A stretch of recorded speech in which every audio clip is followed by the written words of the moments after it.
You are watching a socially good TV special presentation. I'm going to make way here for our panel, and I'm going to ask Christine Mayer to sort of come up and introduce our panel today. So I said earlier that Christine has been very involved in the work. She is the leader of the GAR Foundation, as many of you know, and her leadership and investment in the creation and execution of the Elevate Greater Akron strategies and the Opportunity Akron efforts have been critical. Many of you know how important these projects are and leadership and economic development is to her in this community. They've been a key catalyst for our work in this effort, and we really appreciate the unprecedented collaboration that she's helped to seed in the community. So, Christine?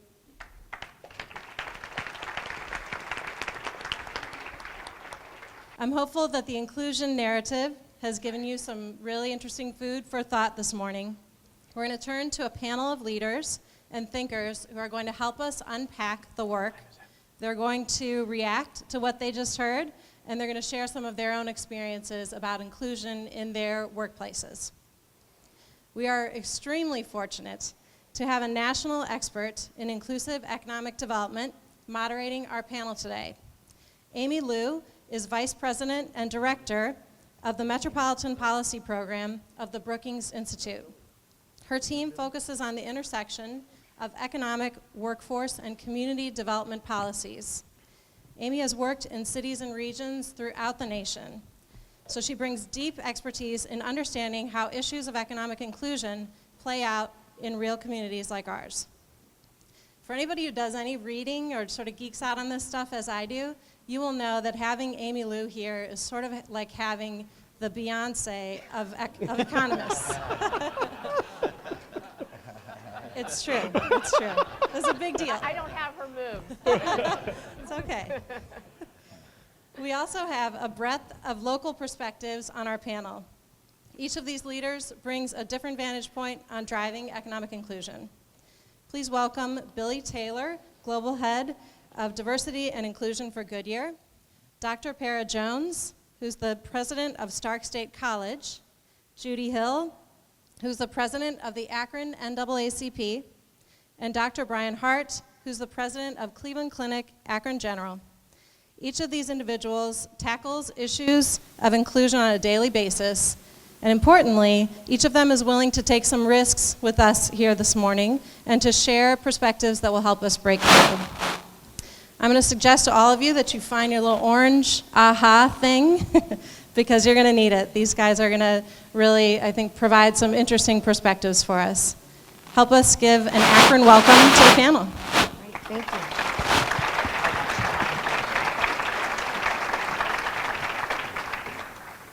Good morning.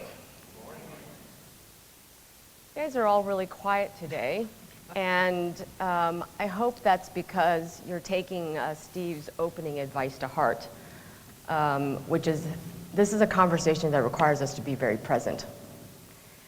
And I think we're going to have a conversation here where we're going to process in real time, probably like you are doing right now in your seat, what we just heard. And I have to say, wow. Wow to what Steve and Robert just presented to us. You know, I have the distinct honor of working with business leaders and community leaders across the country in cities on their journey to achieving inclusive economic growth. And as you heard, this conversation is happening at a time which is rapidly changing underneath us. The kind of jobs in our community are changing. The kind of skills our workers need to keep pace with change are changing.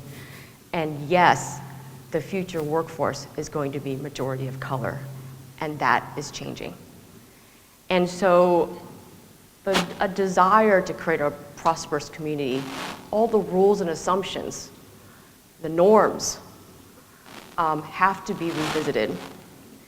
And one of the most critical things that we have been trying to do in most markets, in collaboration with our community leaders, is to get what I would frankly call the traditional power base, the business leaders, the employers, the investors, the economic developers, the folks who set the economic agenda, the people who hire, who set the tables, who decide where investments go, they need to be at the table authentically if growth is going to be inclusive and generate different outcomes for more residents in our community. And what you heard today, I think, was a meaningful attempt at trying to do that. And when you get business leaders to the table to a conversation where community leaders, residents, equity leaders have been toiling at for a long time, what you find is a lot of tension. Conflict in language, in starting points, in culture, networks that make actually joining up an authentic conversation on inclusive economic growth kind of really complicated and fraught. And I think Steve and Robert made it seem really simple today, but I'm sure getting here wasn't so easy. And oftentimes what we say is because these are not tables that often come together, you do have to do some research. You do have to create a common language, a common understanding, a narrative, which is a term I heard today, and what you saw today. And this narrative has to be rooted in evidence and data, because I keep hearing business leaders work off of data and evidence. But we also know that it also has to inspire passion. And Brad Whitehead, I will always use your line, hearts and minds. We have to change hearts and minds. And this data-driven narrative you heard today had a lot of data, but had a lot of heart. And I think that together we can use that to move this conversation forward. The other thing I liked about this, which is about bringing these two conversations together, is that business leaders care about opportunity. They are focused on future growth. They don't want to invest in deficits. So it's really important sometimes when you talk about the histories of exclusion, which is hard and painful, and we have to reconcile with that. We also have to see hope. And it is that desire for aspiration that can also bring, I think, these kind of perspectives together. So I don't want you all to minimize what you just saw as a lot of work. And I give a lot of kudos to the Akron Chamber for being authentically at the table with you as part of Elevate Greater Akron. So I'm gonna stop talking and make sure that the real leaders in the room who are going to keep this real with me have a chance to join.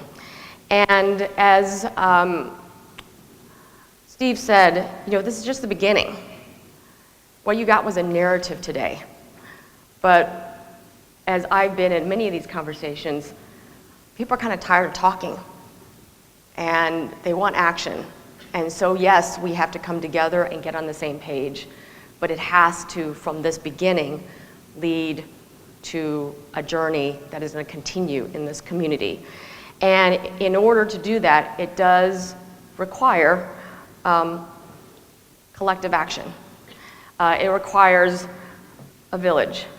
And I couldn't be more impressed to be with members of the village. I won't call them the village people. But I guess Beyonce could join the team, could join the group.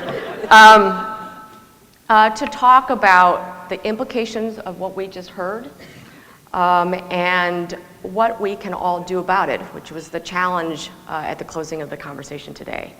So I want to ask all of you just a two-part question. Some of it very much like the questions you got at your table. What's one thing that really stood out to you today that feels urgent?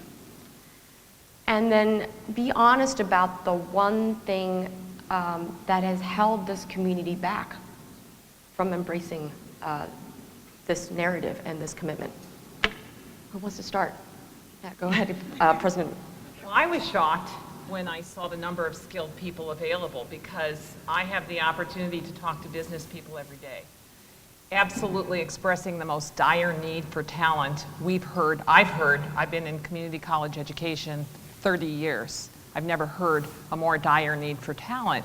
And so the fact that we have skilled people who are not in these open jobs makes me wonder why. So that's my big, I mean, I have a million questions, but that's a big one.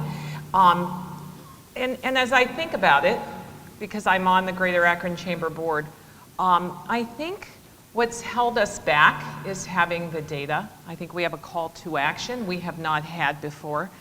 And I think the other thing that has held us back a little bit is a consistent community-wide aligned plan. And so I think the opportunity is great for that. Great. Judi Hill? Yes, thank you.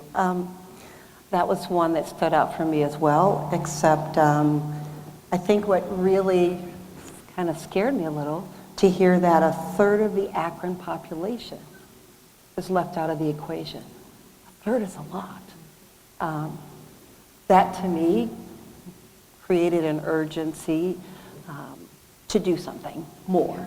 Yep. And I think the reason that what's really holding us back from progressing, I hate to say it, but I believe fear. Fear of the unknown, fear of how do you get it done, and I think the how. It's like we all recognize, then now what do we do with this information? How do I move forward? Billy? For me, what jumped out was the lack of understanding of the impact of not embracing talent. Most leaders that I've encountered, a lot of leaders that didn't embrace diversity, the fear, Judi, that I saw was, and it was a quote from Abraham Lincoln, where you can't strengthen the weak by weakening the strong. And so sometimes people are not allowed to the table because some people feel inferior. And it's about influence. And so as I was watching the video, I put myself in the lady's chair when he asked the question, what do you bring to my organization? What a great answer. What do you need?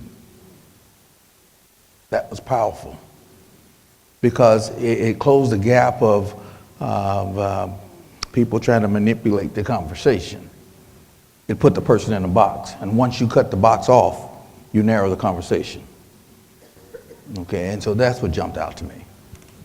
Dr. Harte? Sure. What jumped out at me, and there are a few things, was the wealth gap. And while we didn't see this data here, and I'm no expert on this subject, I'm presuming that wealth gap, as big as it is today, is actually growing, not shrinking. And the urgency around that is, if you think about where, if that gap is not intentionally closed, where that's going to put us 5, 10, and 20 years down the line. And that's not really a community or a society that I want to live in, quite honestly. If you think about the natural consequences over a generation, the next generation of that gap. What's holding us back? I would say a few things, but the biggest thing that stood out to me is the who, what, when, right? Who out of that is going to do what and when, and I think it's fantastic to say, and I think either Judi or Paris said this, is kind of what is the plan and what is attached to that plan so we know we're succeeding or failing, because I think Steve used the phrase treading water. Holding still is not treading water, it is drowning. You're either getting better or getting worse, and if you're not, if you're not closing that gap, you're actually getting worse. I have several questions now that I really want to bring up the issue of race. And in my experience working in a lot of communities, it's an uncomfortable topic. And in some tables I've been in, when we talk about inclusive economic growth, they say, let's not talk about racial equity. It's divisive language. Let's just talk about shared prosperity. It's safer. Okay? So I want to ask a couple questions. I'm going to start with Billy, because he is a business leader, an executive inside Goodyear. And I want to know, can a company be agnostic about race? in its I&D commitment? And what does it mean for an employer to overcome racial bias if we're not explicit about the commitment? So to kind of walk us through this.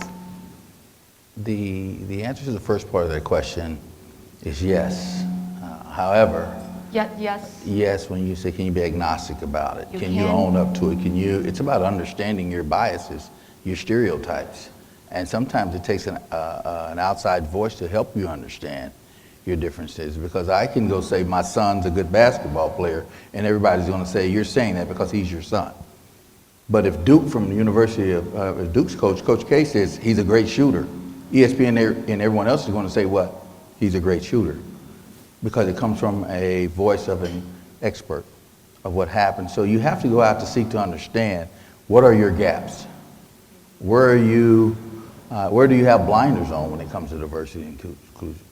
And that leads into the second part of that question. When I say yes, it's the part of, are you creating an environment that's safe for people to be the best that they are? Psychological safety is just as important as physical safety.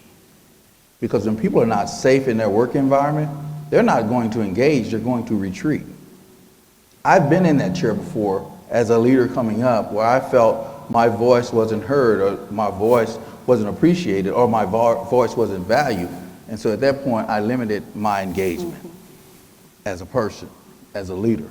And so now being in the role that I'm in diversity and inclusion, our employee resource groups, we've implemented a process that drives a safe environment. For instance, it's required that our ERGs have one networking event every quarter by demographic. It's required that you do one learning and development activity every quarter. It's required that you do so much, a minimum of 1,000 hours in that demographic in the community. And so with that being said, we're getting the best feedback from the people, and then it's what we do with that information that continues to drive that diverse environment. For instance, when I was not in my role, if I'm standing talking to 15, 20 African Americans, that was uncomfortable. People walking by would say, "Oh, are they having an unofficial NAACP meeting?" And you're looking like, we better break up. And that's what happens. And now it's, no, we're having our meeting. And guess what? Goodyear Pride Network, we partner. Goodyear Women's Network, we partner. And so now it's becoming an inclusive environment where people can be their best self at work. And that's how you start to drive that agnostic behavior, or be aware of what's going on, because now you're asking the experts. Right? When I was a young kid, I remember asking my dad, "Hey, Dad, I'm going on my first date. How do you treat women? How do you do that?" And my mother starts laughing. And I look and I said, "What are you laughing at?" She said, "Why are you asking him? He don't know." All he knows is what I tell him. So you need to ask me. And so by having this process with our employee resource groups, we're now asking the experts what they need and what they like. And then we start to build a profile around diversity and inclusion that fits the experts, which is our talent base. Great. It's interesting. Great. President Jones, you mentioned to me in preparing for today that Stark State College is being more race explicit in your outcomes for the first time. And I said to her, well, when I think of a college like yours, an institution like yours, I think you're naturally inclusive because you're always focused on access for non-traditional students or and folks who are seeking certificates. So why make this shift to be more race explicit in your objectives? So it's not as much a shift as a focus on each student and what that student needs. So we are open access. Amy, you know that well from your work at Brookings. And across all of our students, we are very racially diverse. But we have just really been able to drill down into data to show us that we're bringing a lot of African American students onto campus. We've done that very well. We could always do that better, especially given a lot of the data that we've seen today. But where we really want to be very intentional is making sure our African American students succeed at the same rates as our white students. And that is not occurring at Stark State or any other higher ed institution in the nation. So we're taking a deeper look into our student data. We want to think about each student as an individual and what does that student need. That's kind of easy for me because I try to get to know a lot of our students, and I can tell you there are differences. I can also tell you from some data that we've looked at over the summer about our students who don't succeed, it's often not academic at all. And so we have to get away from thinking, you know, college is all about academics and the students who don't make it are academically unqualified. What we found from a lot of research this past year about our students is that there are personal reasons. You know, we call them personal reasons. We've always labeled them under that big label. But when we break that down, those personal reasons include work schedules changed, and our students don't have the luxury of choosing college over work. They need to work, they need incomes, they need to support families. The other things are health issues, family health issues. They need to take care of someone in the family. And so it's typically a non-academic issue, but those are the issues that take students away from earning a credential or a degree for a higher paying job. So we're going to be looking at that. We think one of the best ways to solve that problem is through closer partnerships with employers and connecting students to employers early on in their academic career so that they have a very clear pathway. We have some great examples right here in Akron. Akron Children's Hospital, a new program, Career Launch, is just an excellent example. So that's what we're trying to do, Amy. We're really trying to take a look at each student, what that student needs to succeed, and not just deal with big numbers, but break those down, disaggregate them. Great. Judi, I wanted to tap your experience because you've always been a long advocate for young people. And we, in this conversation, have been talking about how we continue to build trust in the community around these topics across different sectors. What advice do you have for the leadership of Elevate Greater Akron on how they can authentically build trust with the Black community or students of color as they work on this agenda past this ballroom? I'm going to step back for a second. Yep. Just for a moment to say this initiative, what we're doing right now, and the way it's been presented, I think is key. It provides, like, I'm excited. I had no idea. Okay, they asked us to do this. We didn't know what we were doing. But I'm excited in the way it was presented. I'm excited that they provided the historical context so that people understand. We didn't just get here.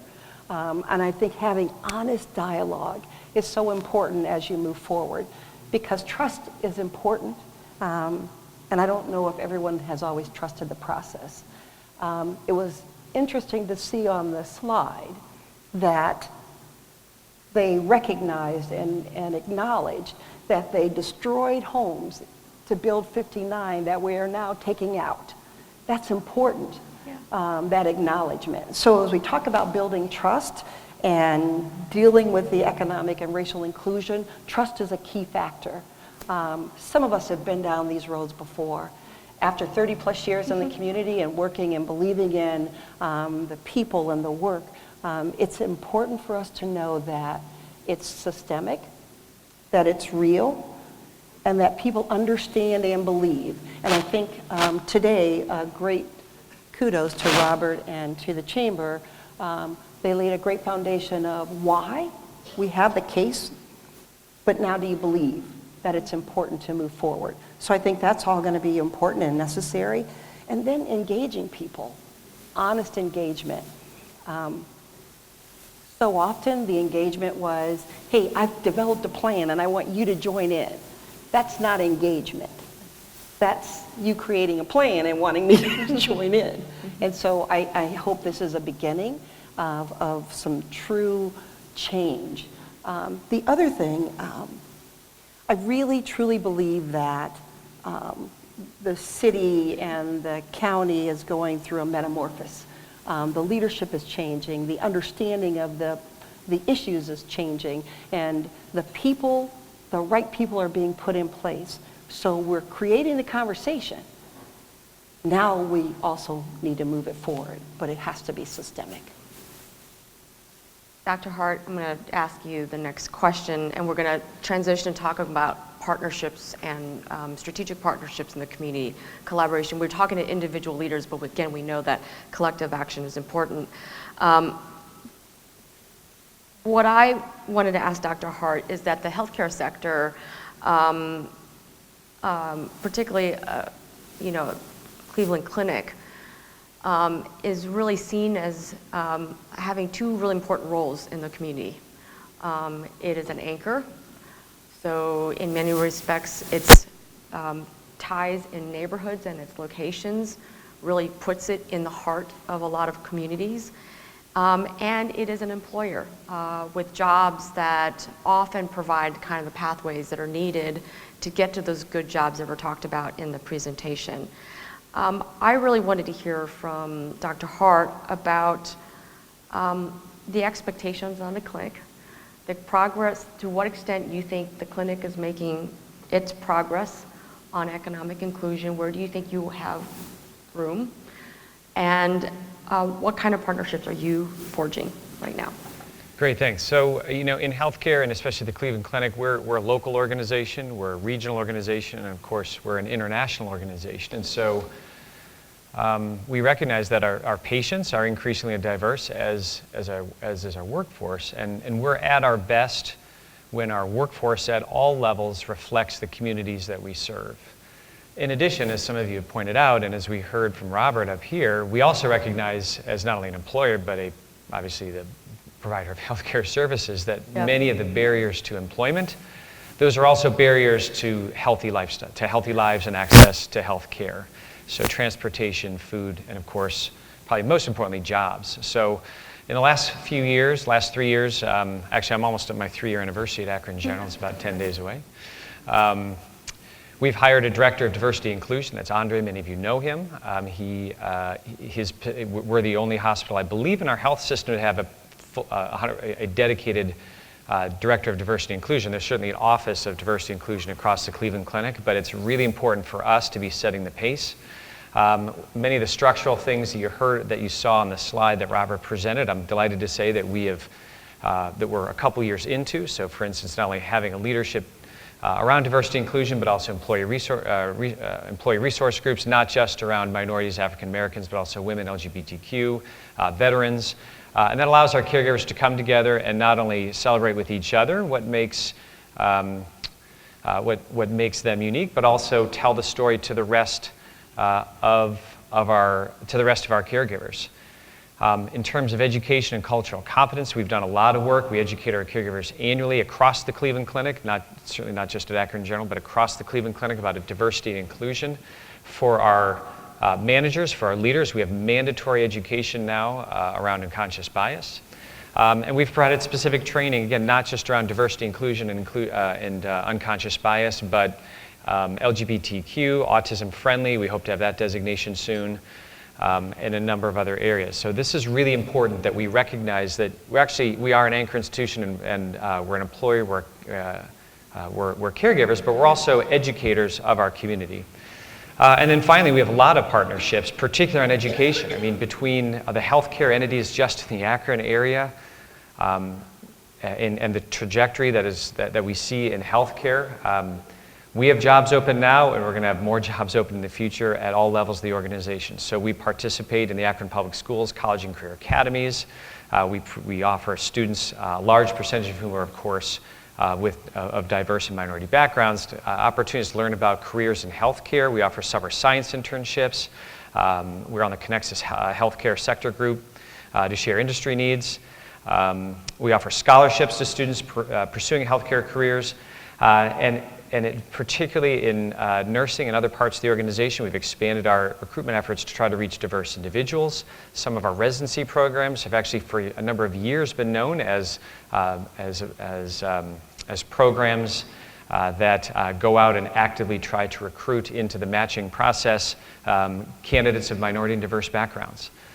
So I think we're always looking for more partnerships because we recognize how essential diversity and inclusion is within our workforce and to the way we take care of patients and help keep them healthy through partnerships in the community around social determinants of health. Dr. Jones, talk about your partnerships. We always, in many of our communities, talk about the importance of educational institutions partnering with employers to prepare workers for the jobs that are in demand. Do you have those formal partnerships with industry? And to what extent do your industry partners share in your commitment to equity and inclusion? Well, we try to engage the community in just about everything we do. I'm proud to say I work with almost everyone on the dais here with me in some way or other to get input and share some of our students' stories and needs, and so we think those partnerships are important. But the key partnership we have really is with business and industry in preparing talent. And to me, that's the best way for us to truly understand what's going on in the community. Our college strategic plan right now is underway, but it absolutely mirrors Elevate Greater Akron. You know, it was something that we shared with our leaders starting almost as soon as the plan came out, the blueprint came out. We started looking at it so that we can be absolutely aligned. We work with Connexus NEO to help with the community talent needs.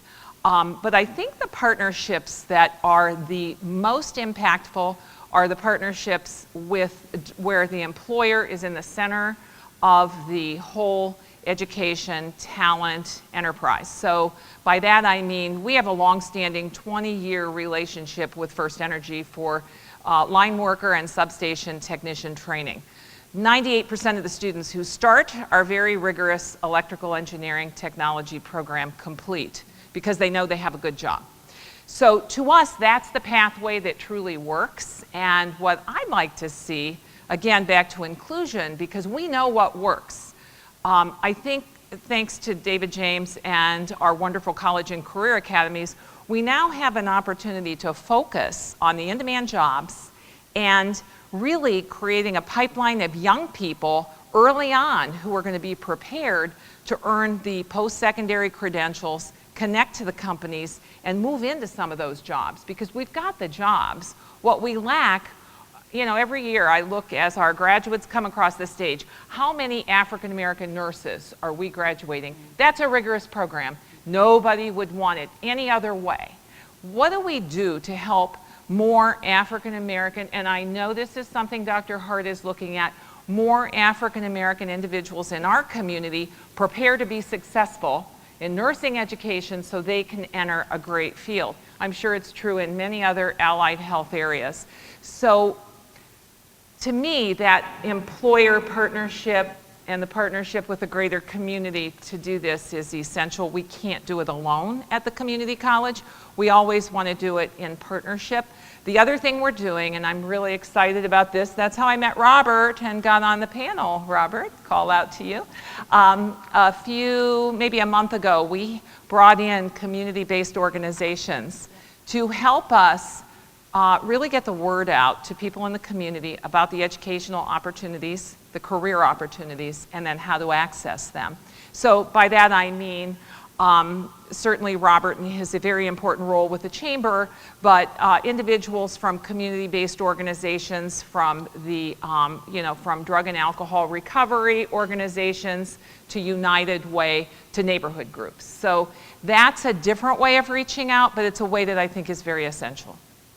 I have Judi just build on that then. When I think about the other community partnerships we need to see coming out of Elevate Greater Akron is how do community groups and nonprofits be at the table for this kind of conversation about an inclusive economy? What is their role in this journey? I was in my head, just going all over the place after you made your comments, because I do believe that we have to start thinking about this differently. Yes. This is new work. This is different work. And so we can't just do what we've always done. So the opportunities that Robert afforded are great, but there are other groups out there too. Individuals who would not be represented in this room that I've been working with, because they need to understand where we're going and why we need to include everyone.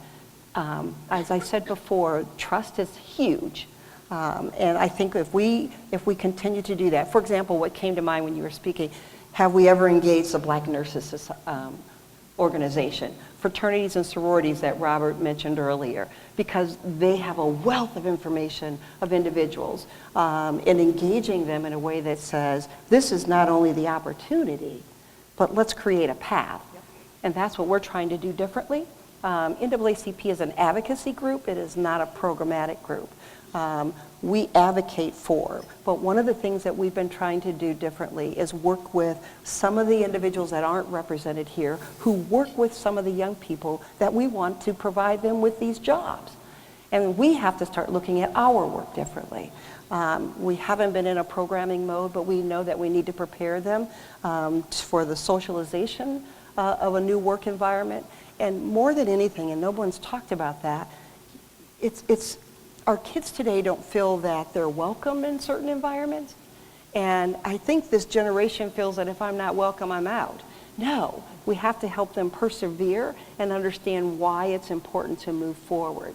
A gentleman shared a story with me that's working with young people and helping to get them jobs. Got a young woman a wonderful job, great partnership with SUMA. She was a nurse's assistant. She got her nursing degree, went to work, but then they took her child care away. She quit. And he's like, wait, let's work that out. You're making more money, you can, but in her mind, I'm losing, I'm not gaining. And so when your child care is taken away, when you have to pay more taxes, you can't get subsidized housing, which helped you get to where you are. It's like a vicious cycle of, I don't know if this is the right move. Now, for us, in our mindset, it's like, of course it is. But we have to help people through that. So we're looking at mentorship in a different kind of way. Yep. I like the word sponsorship, but it's mentorship that stays with them as they move through the job market. Billy, in just a few minutes and seconds or so in response to Judy's anecdote, you had actually said in your opening that there was a moment in time in your company where, because you were not invited to meetings and there was not a culture of inclusion, you started to disengage. But you clearly persevered. What advice do you have for young people or employees? I know we talked about CEO commitment, but I think there's a lot of workers today who, as one of the polls said, really are demanding a more diverse workplace or inclusive workplace. What's the advice do you have for employees to help shape the culture of their companies? Well, I had to own some of that as well. Yeah. It's how do you show up? Yep. And you have to be very cognizant of how you show up. And what I would tell young leaders that are going into the workforce, and I recently heard this quote from one of our associates, show up to make a difference with your difference. Not show your difference, make a difference with your difference. So part of the process, even in that incident, when I was a plant leader, and I did this in another talk, when my vice president would show up to my plant, I would greet him in a way that validated that I was an athlete versus I was an intelligent person whom happened to be an athlete. And so when I would show up with the person, I can't do it with Judi because I'll get a sexual harassment case, but if you stand up, when he would get off the plane and I shared this, here's how I would greet him. Hey, Pat. What did I just say? Dumb athlete. Yeah. That was on me. But then when someone brought it to my attention, I had a lot to bring to the table, and I had the audience. Hey, Pat. When Pat went there the second time, I brought him here. Pat, good to see you. How's Alex? Ranked number 1 in his class. Alexis, she's in the National Honor Society. I quit talking about them hitting 20 points in a basketball game. And so I had to own some of that. And I had to make them to be very aware of their brand. what's your brand? Because whenever I mentor a young African American, I also have a black daughter. I make it where they're very conscious of their brand, and I say, if I sent you to the store to get a brand of ketchup, you have 3 seconds to come back with a brand we trust. On the count of 3, write the brand down. And when they write it down, 99% of the time, the one brand comes up, Heinz. And then I ask them, why did you pick Heinz? Oh, it's what I know. It's what we've always used. I said, I only asked you to bring back something we trust. So my question to you, are you Heinz? Yep. When your organization is looking for talent, are you Heinz? Are you the first thing that comes to mind based on what you brought to the table? And so at that point, when that was brought to my attention, now I was needed in the meeting. I didn't want to be in the meeting. Yep.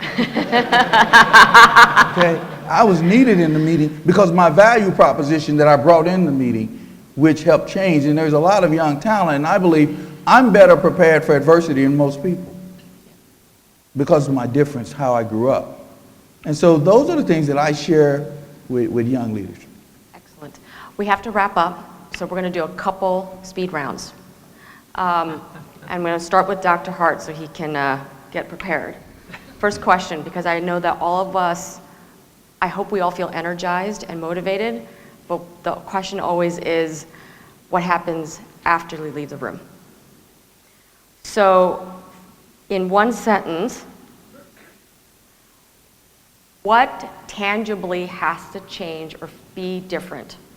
What evidence do you, let me phrase it, what evidence do you need to see in this community to show that this initiative is different? How do you know this is different? I have one sentence, hold on.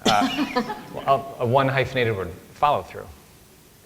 I suspect everyone in the room has been at big kickoffs and heard impressive, at times heart-wrenching stories, but the question is always what happens next, and will we be here in 5 years with another kickoff of some other similar sounding thing, or will we be following through on these and showing data and trended over the last X number of years we've shown that we've closed that gap?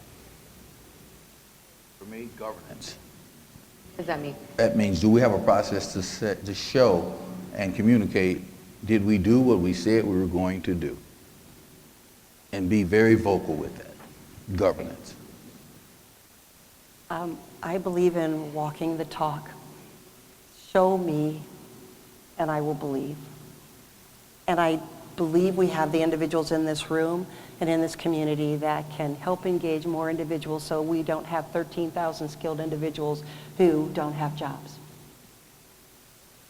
I'm going to just sort of piggyback on everything by saying set and achieve some really specific and important goals. Not small goals, big goals, and that means they can't all be, achieved in a year, but I think we know the work we have to do, and now we have to set and achieve some goals, because we can feel really great about a lot of things we're doing, but if we're not moving the needle, and that's what's so critical about the data we saw today, we have to have impact and we have to change this trajectory. It's not positive.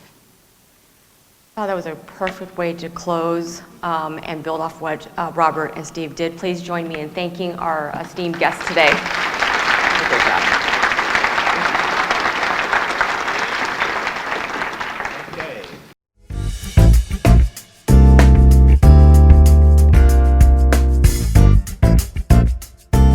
Thank you for watching SGTV, Socially Good Television. Visit sociallygoodtv.com and remember to share this video.